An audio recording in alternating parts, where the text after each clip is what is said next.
Welcome to Awaken the Mind, the NLP and Hypnosis Guide, hosted by David Uhas. You're listening to Awaken the Mind, the NLP and Hypnosis Guide, a podcast that inspires the curious to the professional to discover meaningful content and pursue their passions. My name is David Uhas, and I'm a master NLP practitioner and hypnotist, best known for losing over 100 pounds and running 6 marathons in 2 years. And I'm sitting down with hypnotists, NLP practitioners, and coaches to talk about their process, the lessons they've learned, and how to make an impact in the lives of others. Our guest today is Kate Jaramillo. She is the founder of Ketogenic Living. She offers group coaching, one-on-one, and certification classes to become a keto coach. After taking my first spin class at age 25, I was completely hooked and eventually became a certified spin instructor. Spin was kind of my gateway into the fitness world, and I have since gained a handful of additional exercise certifications, including being a former Insanity Live and P90X Live Master Trainer. I know the role exercise plays in a healthy lifestyle and am passionate about helping clients exercise smarter, not harder, to meet their goals. And I want to please welcome our guest today, Kate Jaramillo. Welcome, Kate. Thank you so much, David. Thanks so much for having me here today. Oh, thank you. It is such an honor to have you on our show today. And I'm really looking forward to what we're talking about. This is such a popular diet right now, and has been for a while. So tell me a little bit about yourself. What led you into ketogenic living? Yeah. So, I was working in fitness as a fitness instructor and a personal trainer. And, my clients were always asking, what should I do? What should I do? How should I change my nutrition to lose weight? What should I eat before my workouts? What should I eat after my workouts? What should my day look like?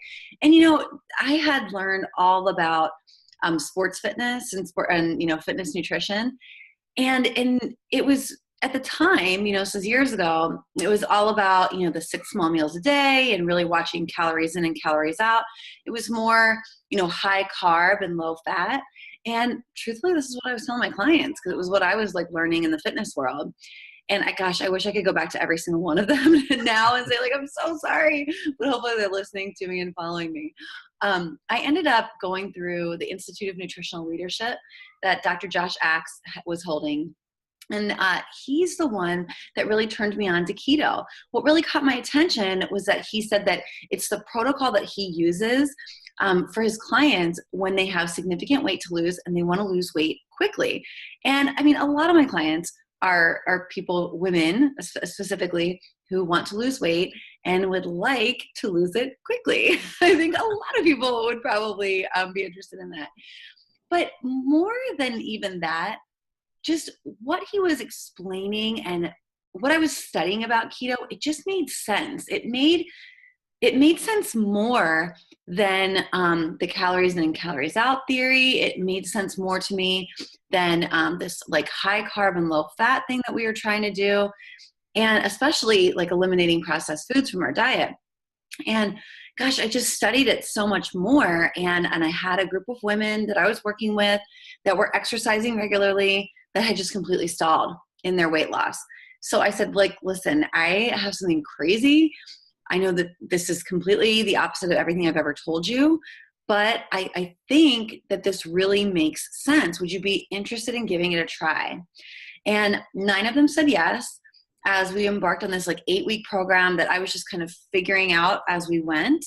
2 of them fell off in that time.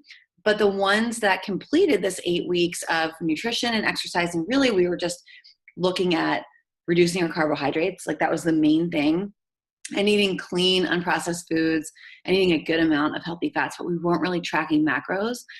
But in that 8 weeks, the average amount that these women lost was about 20 pounds. Wow. And this was after being stalled for months. So I knew that I was onto something. And so I just kind of kept changing and tweaking this program into the form that it's in now. And even now, I make a lot of changes as I go and that I'm learning from my clients. I think what's really awesome and special about keto and science in general is that there's always more to learn about it.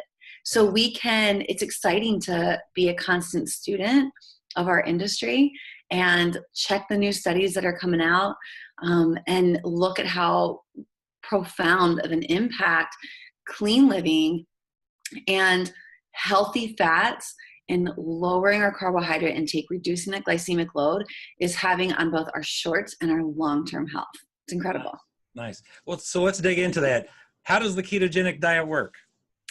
So this sounds very blanket and it sounds very general, but it kind of is, right? So we want to look at low carb, high fat, moderate protein. And what that specifically means is truly different for everyone. And that's really important to note. I mean, we are all biologically individual. So we can't really just follow this like one size fits all approach to our eating. In general, if you're going to the Google, then a standard ketogenic diet would be about 75% fat, 25% protein, 5% carbs. So 75% of your daily caloric intake would be from healthy fats. So things like avocado, high quality olive oil, like cold pressed olive oil, a nice coconut oil, avocados, avocado oil, macadamia nuts, grass-fed butter, ghee, things like that. 25% of your calories are going to be coming from protein. And we're looking at high quality fatty cuts of protein. Wild caught salmon is a great one. Grass-fed beef is fantastic. Free range organic chicken thighs or chicken wings or chicken drumsticks are really phenomenal. Bacon and pork are okay. It's kind of difficult, honestly, to find some pastured pork and bacon that doesn't have a lot of sugar in it. So this is where ingredients are really important. Looking at ingredients and the quality of your food.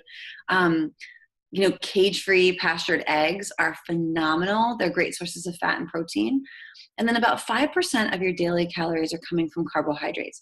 And this sounds really low because when you really break it down, I mean, that can be like 20, 30, maybe even less total grams of carbohydrates. And we're talking to most people who are eating like 200 grams of carbohydrates in a day. I mean, it's quite a change.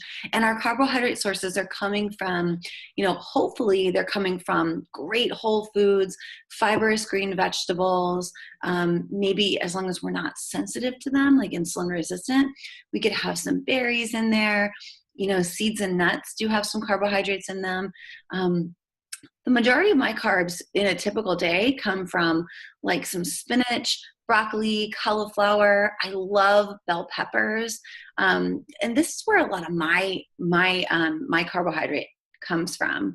But that number really varies from person to person. I've worked with clients who do very well at 80% or more fat. I know that sounds totally wild, but they thrive there.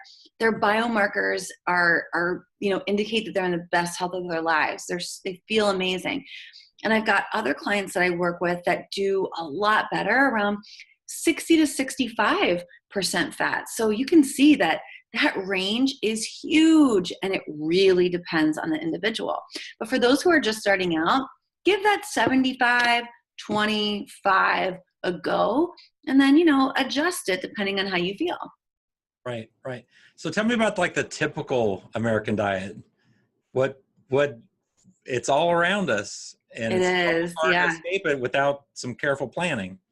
It's so funny. I was actually chatting with a friend of mine yesterday who's from America, but she just lived in England for 10 years.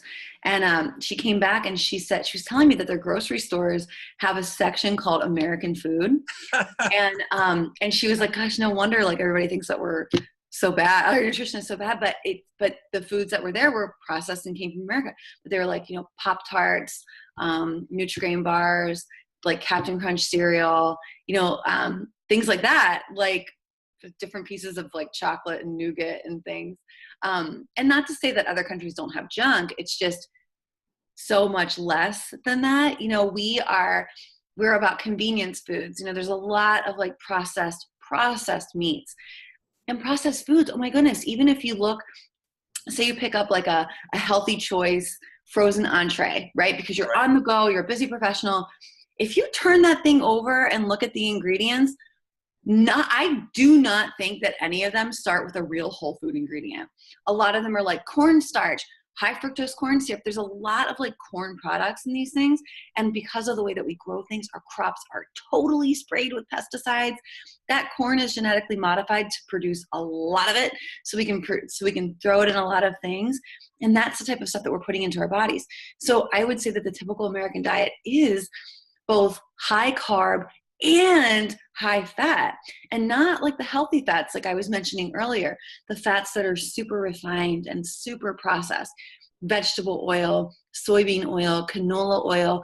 Goodness, they make that type of oil makes their way into what seems like everything, like salad dressings, mayonnaise, all of the things that we don't even think twice about. Sugar is the other culprit.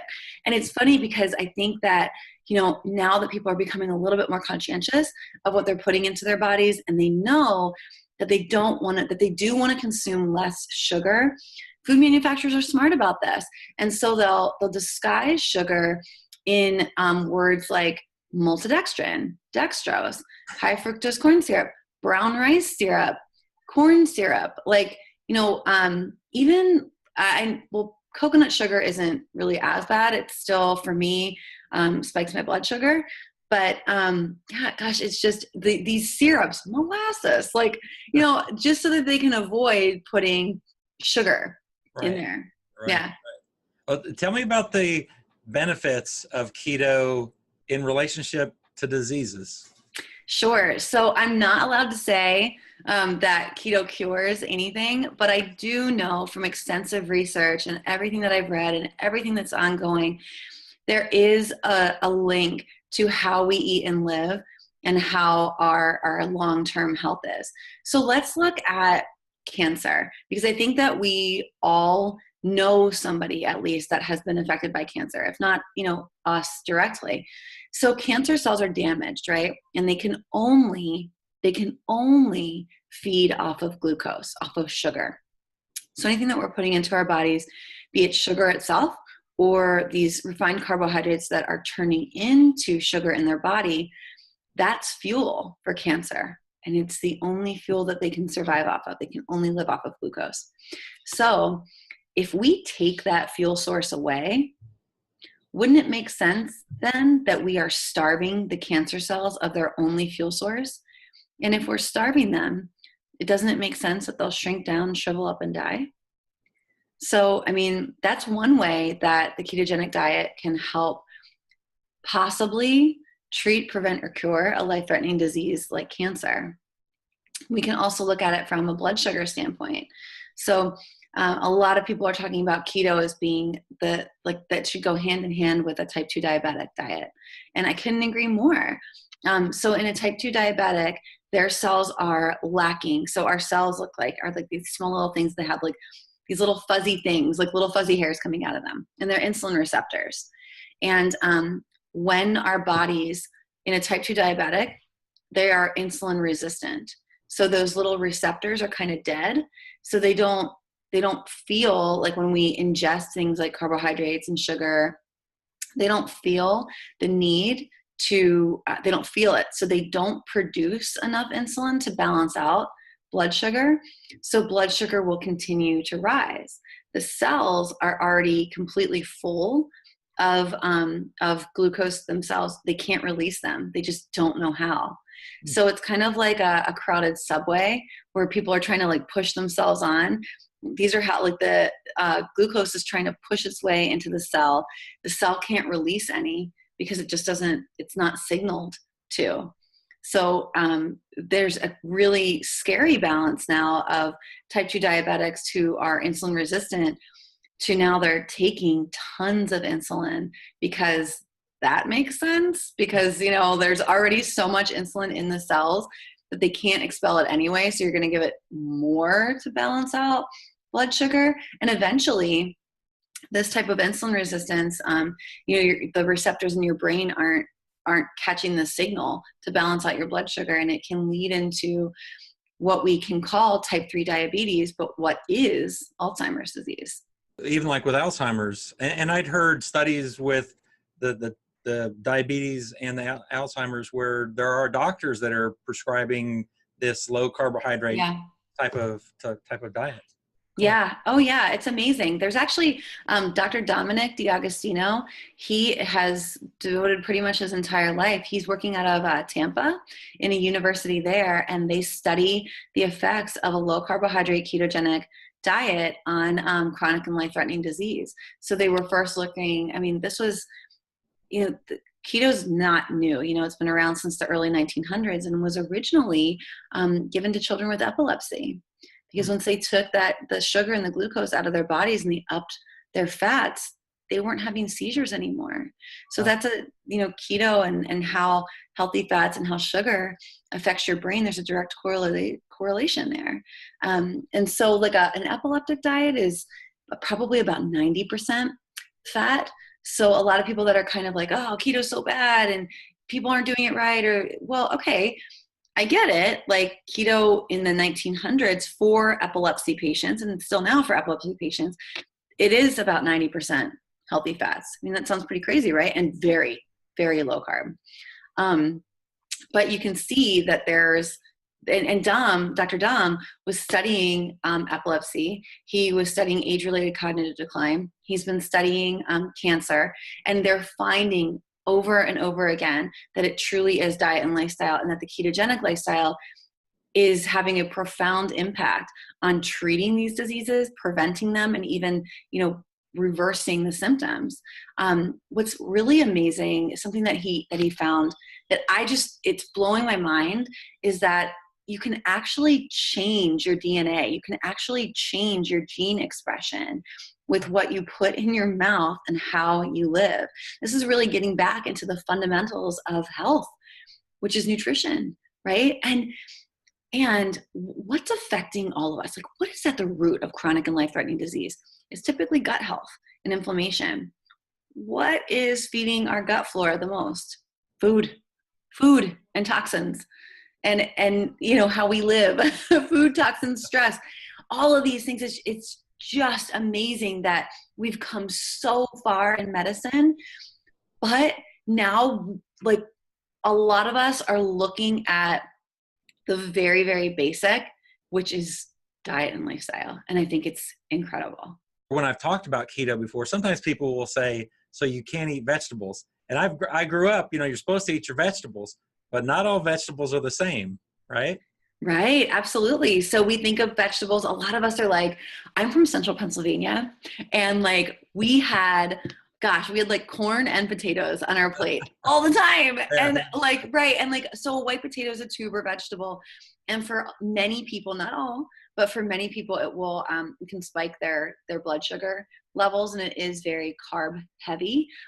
Even things that, like vegetables that have a lot of natural sugars in them or carry a lot of starch, peas are one of them that are very starchy. But different vegetables affect people in different ways, and it all kind of depends on like what our biome, what our gut microbiome looks like. So some people love Brussels sprouts. I do too, but they kind of make me really like bloated and gassy. That's not the same for everyone. And some people really don't do well with vegetables at all. And that's not to say that they never will, but right now they don't do very well with them. There's a book called The Plant Paradox, which is really interesting. It's talking about how plants have a built-in defense mechanism. So like when humans eat them, their defense mechanism is to make the human like bloated and gassy and a little sick or not feeling super good.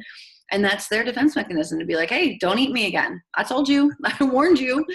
And I think like the plant paradox has a lot to do with the big carnivore movement. And a lot of people do really great with that. I personally need vegetables in my life. I feel very good when I eat them. I love broccoli, and I love like the leafy greens. I love a big salad. I love those vegetables. But I look at the carbohydrate load that they carry as well. And some are just much more carb heavy than others. Like I mentioned, peas, carrots, the potatoes in the potato family. Corn is like barely a vegetable at this point. Those are all kind of very starchy. Even kale, kale is good, but just measure it, because those carbs can add up. if we want to take in like 7 to 10 cups of vegetables per day or more, I think that, those cups of vegetables, we would do very well if they were cups of like spinach, microgreens, some lettuce, maybe some cabbage, something like that are low carb, still very high in fiber. They've got great micronutrients, and really make sure that we're measuring out things like broccoli and cauliflower and peppers and things like that, because those carbs can really add up. So similar, like with vegetables, all oils are not the same. Tell me about the goods and the bad oils. Right. Well, so, depending on what you're using them for, you need to look at smoke point, right? So if we want to like roast vegetables, well, everyone, before we're dumping tons of olive oil on our vegetables and then putting it on like broil. Well, I think like olive oil smoke point isn't that high. I don't know off the top of my head, but I'm not sure that it goes over like 375. It may even be lower, like 360. So when we are smoking our olive oils, that smoke point is the point where it's going to be releasing a lot of free radicals. And we know that free radicals can cause cancer and a lot of other health issues.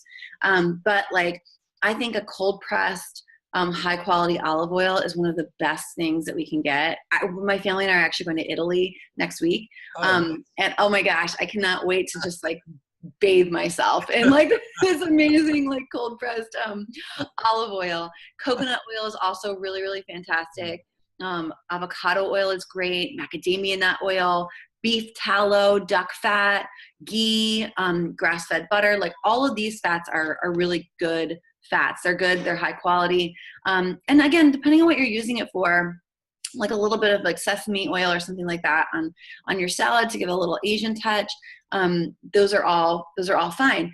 But a lot of the oils that we're seeing are hydrogenated. They're highly processed. Like, okay, so vegetable oil, you're like, oh, it's just oil from vegetables. It's not. Vegetable oil is not even from vegetables. I don't even know like how it's made, but it's all formed in a factory. And when heated, again, it's releasing a lot of free radicals. And unfortunately, a lot of like restaurants and all kinds of places, they're deep frying in like vegetable oil and canola oil. Soybean oil is another one. And, so my husband's family is from Colombia, South America. And whenever we go there, we go every summer, I BYO my own oils.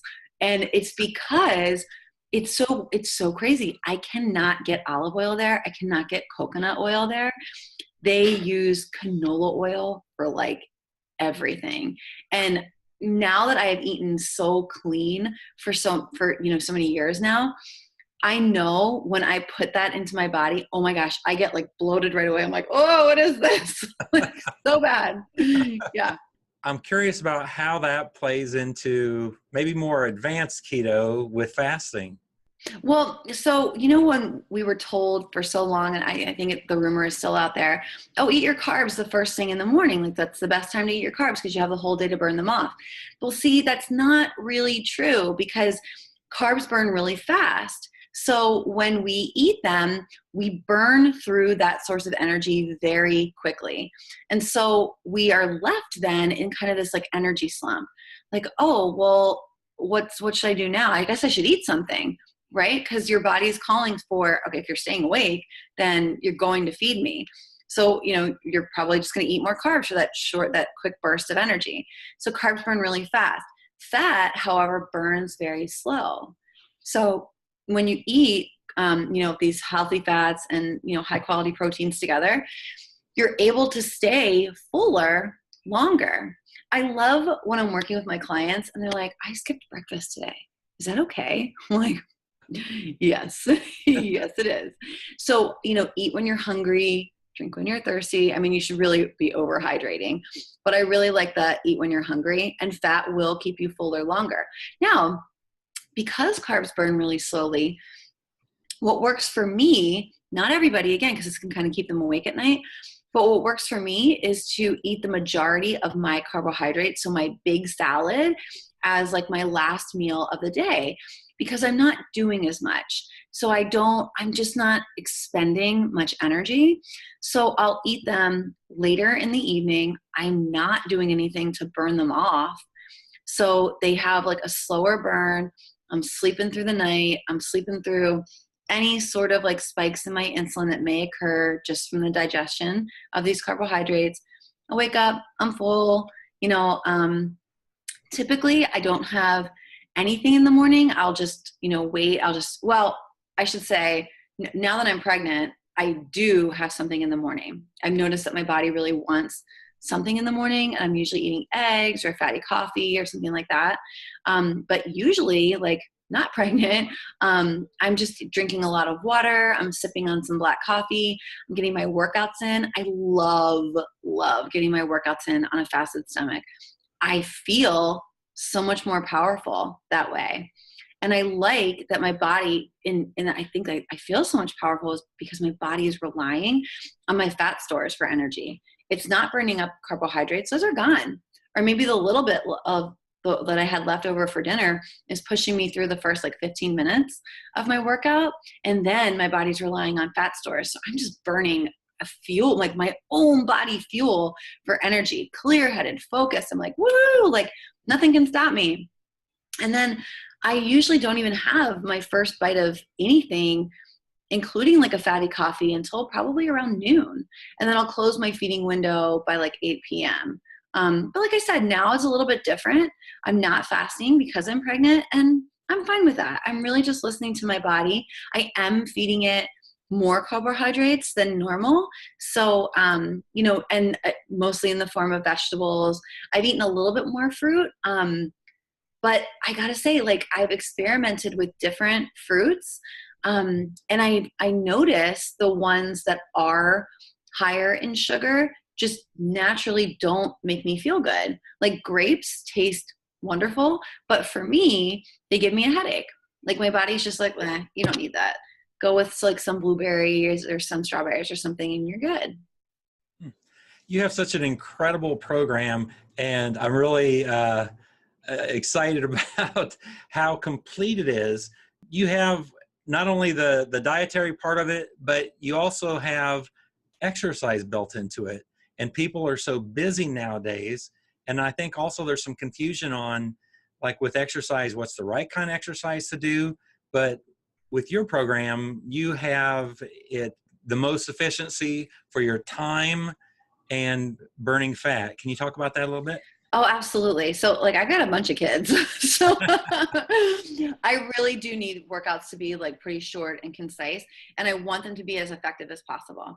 So in my years of experience in fitness, what I know to be the most effective for most people, again, we're all different, but for most people is HIIT, high intensity interval training, which is also the same as like burst training. So these are short bursts of exercises that we can do that we don't need to even go to a gym for. You can use, equipment at home, a resistance band, some dumbbells go a long way. Oh my goodness, even body weight. I do a lot with my own body weight, especially now that I'm like, I'm pregnant and bigger. I'm like, woohoo, I'm lifting some more weights here. But I mean, these are done in 20 to 30 minutes. These can be lower impact moves. So even like a jumping jack, if like jumping bothers your knees a little bit, you can step out to the side.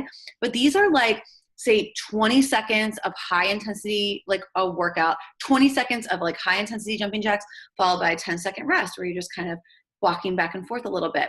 20 seconds on, 10 seconds off. That's more of like a Tabata.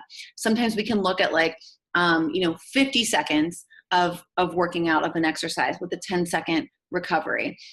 When we maximize our efforts and we shorten that recovery time, we're giving our body these bursts, right? Of that we're telling our body that we're burning, we're working out really hard, and it does work the body out really hard. And we get into the state of EPOC, exercise post-oxygen consumption. So the longer, when you think about driving your car and the time that it takes for you to go from point A to point B, and then the time that it takes for your car to cool back down from driving that distance. So the time that it takes for your body to cool back down after that HIIT workout, that entire time until you return back to the homeostasis, your resting heart rate, you are burning calories. And because we have gone high intensity, like on and off with short breaks for 20 to 30 minutes, your body is in fat burning mode for a long time. It's a beautiful thing. And during that time too, what's really amazing about keto is that it is known for preserving lean muscle mass. So it's kind of this myth, right, that we need carbs to build muscle. And I know that carb cycling works to, puff up your muscles. But when you really think about this, so, we know that protein are the building blocks for muscle. Amino acids are the building blocks for muscle. We know that carbohydrates are a source of almost water. Okay. So when we're eating something after a workout, a lot of times we look in kind of like the fitness and the muscle building world, like eating carbs after a workout, because you get these tiny little tears in your muscles after a workout, and they'll fill them in with carbohydrates, which plump them up because it's water. Huh. But if we looked at eating protein after our workout, we're actually giving our muscles, we're repairing them, but we're also giving them something to use to build, right? So it just makes a lot more sense that if we want to actually build muscle or preserve our lean muscle mass, that we're going to give it something that is promoting that build, not just something that's going to puff it up and then make it go away. Can vegetarians do keto? Absolutely. So your protein sources are just going to be a little bit different, obviously, and your carbohydrate intake is likely going to be a little bit higher. Because of that, what needs to be balanced is your fat intake. So you might be somewhere around 70% fat, 65% fat, and then maybe you're hovering closer to like 10 or 15% carbohydrate, 10 or 15% protein. And your protein sources are going to come from those dark leafy green vegetables. Sasha Inchi powder and seeds is a pretty good source of protein for you. There are some decent plant-based protein powders out there on the market that you want to grab. So I know a lot of vegetarians and vegans do very well with pea protein. That doesn't sit well in my stomach, but it works great for a lot of people. I think it's really interesting though, like what your gut microbiome says about you and what you can and cannot digest. And keep in mind that like these things can be fixed, but what if you are a vegetarian that really can't process the macro and micronutrients from certain vegetables? And those are the vegetables that you're eating all the time. I mean, you might be lean-ish, or maybe you're struggling to lose weight, and it's probably because your body's not digesting those things, and you're having issues with nutrient absorption. And the same thing even on the keto space, like the standard ketogenic diet space. I was chatting with a friend of mine who has a client that she had worked with on keto. They did her biome, her gut biome test. Turns out she has an issue digesting fat and protein. So, I mean, she really had to like change things around. The client got on like a supplement protocol to heal her stomach so that she could digest these things that she knows are good for her. But yes, vegetarians can do keto. They absolutely can. Your macros will look a little bit different. And you want to make sure that you are really, really leading with protein as often as possible, because your protein sources are more limited. Tell me about your coaching certification program. Yeah. Oh my gosh. This is something we're so proud of. So, when I realized that I didn't want to practice any other forms of nutrition. Like I didn't want to coach people on any other forms of nutrition. I just wanted to specialize in keto. I was looking for just a keto certification, and there wasn't one. So luckily, I have been very blessed to just form a lot of relationships and make a lot of great connections with people that are much smarter than I am. And just they know so much about nutrition and wellness in general and business building. And I was able to partner with them and a doctor friend of mine. And we all came together and we wrote the Ketogenic Living Coach Certification program. And the training modules go through, the science behind keto, all about macros and setting macros for clients, good fats and bad fats, some of the special populations we deal with. Like I have a lot of women with adrenal issues, thyroid issues, insulin resistance. We talk about, helping those clients.